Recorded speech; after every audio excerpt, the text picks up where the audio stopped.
کسی شخص نے کہا کہ میں یہاں پنڈی بائی پاس پہ جانا ہے،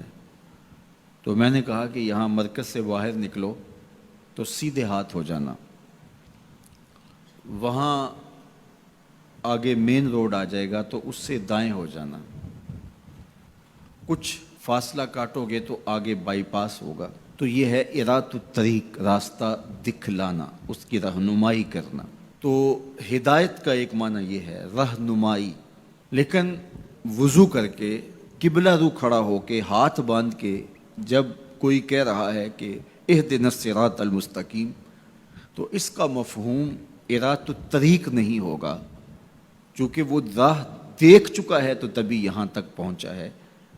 اب اس کا دوسرا معنی ہوگا ایصال الی المطلوب، مطلوب تک پہنچنا۔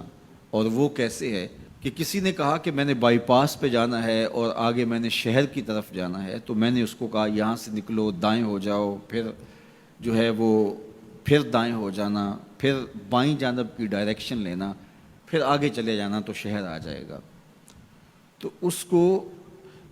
تھوڑا سا فرق لگ گیا تو وہ شہر جانے کی بجائے وہ گجرانوالہ کینٹ پہنچ جائے گا۔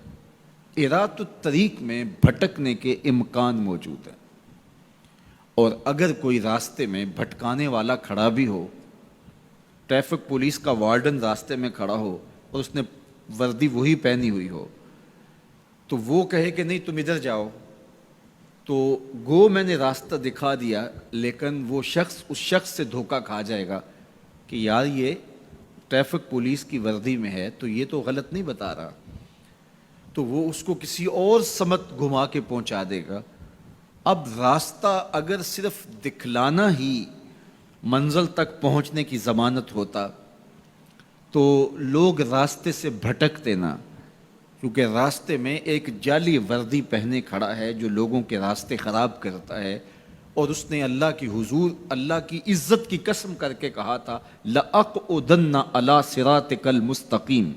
مالک تیری طرف جو سیدھی راہ جاتی ہے میں اس راستے پہ کھڑا ہو جاؤں گا اور تیرے بندوں کو تیرے تک نہیں پہنچنے دوں گا، دائیں بائیں بھٹکا دوں گا۔ تو ارات الطریق میں بھٹکنے کے امکان موجود ہیں۔ اور دوسرا ہے ایصال الی المطلوب، آپ نے کہا کہ میں نے شہر جانا ہے، مجھے راستہ بتاؤ،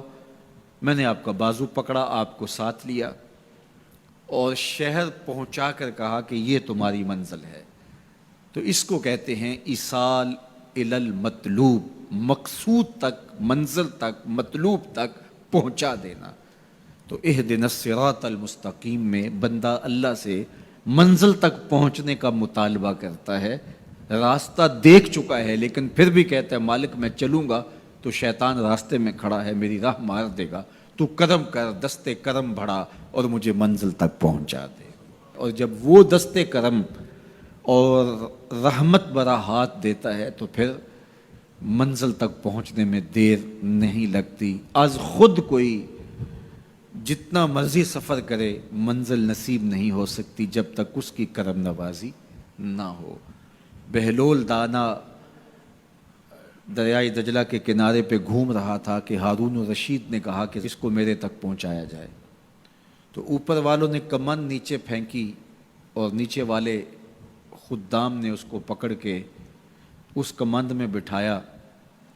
اور ان اوپر والوں نے اوپر کھینچ لیا، تو 2 لمحوں کے بعد محل کی چھت پر بادشاہ کے سامنے تھا۔ تو بہلول کو ہارون الرشید نے پوچھا بہلول بتاؤ خدا تک کیسے پہنچے ہو؟ تو بہلول نے مسکرا کے کہا بادشاہ جیسے آپ تک پہنچا ہو۔ کہا بات سمجھ نہیں آئی۔ کہا میں خود آنا چاہتا تو کئی واسطوں سے گزر کے دیوان خانے میں پہنچتا، پھر درخواست جمع کرواتا، اور پھر آپ تک کئی واسطوں سے وہ درخواست پہنچتی، پھر آپ وقت دیتے، جو وقت آپ نے دیا ہوتا، ہو سکتا ہے آپ کے کوئی شاہی مہمان آ جائیں اور کسی ملک کا کوئی سفیر آ جائے اسی تاریخ کو،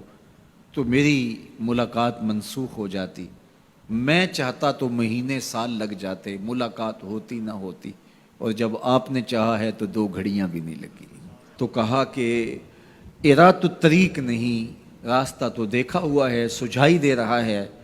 لیکن کہیں شیطان راستے میں ہماری راہ نہ مار دے، ہم خود تھک کے نہ بیٹھ جائیں اور راستے کی پیچیدگیاں ہمیں کہیں کسی اور سمت نہ لے جائیں، تو مالک کرم فرما، دستے کرم بڑھا اور ہمیں منزل تک پہنچا دے۔ تو جب یوں سوال کیا تو جواب کیا آیا؟ صراط الذین انعمت علیہم۔ تو یہ سائل کے سوال کے اندر ہی جواب ہے، فوراً اس کے لبوں پہ یہ سوال جاری کر دیا گیا جس میں جواب ہے مالک ان لوگوں کے راستے پہ چلا جن پر تیرا انعام ہوا۔ اور اللہ کا انعام کن پر ہوا؟ انبیاء پر، صدیقین پر، شہداء پر اور صالحین پر۔ اس طبقے پر اللہ تعالیٰ کا انعام اور اس کی کرم نوازیاں نازل ہوئی ہیں۔ تو کہا اگر تم میرے تک پہنچنا چاہتے ہو تو انبیاء کے راستے پہ چلو، صدیقین کی راہوں پہ چلو، صالحین اور شہداء کے راستے پہ چلو، تمہیں منزل نصیب ہوگی۔ یہ وہ خوش نصیب لوگ ہیں جو میرے تک پہنچے ہوئے ہیں، اور جب تم ان تک پہنچ جاؤ گے جو خدا رسیدہ ہیں تو تم بھی منزل تک پہنچ جاؤ گے۔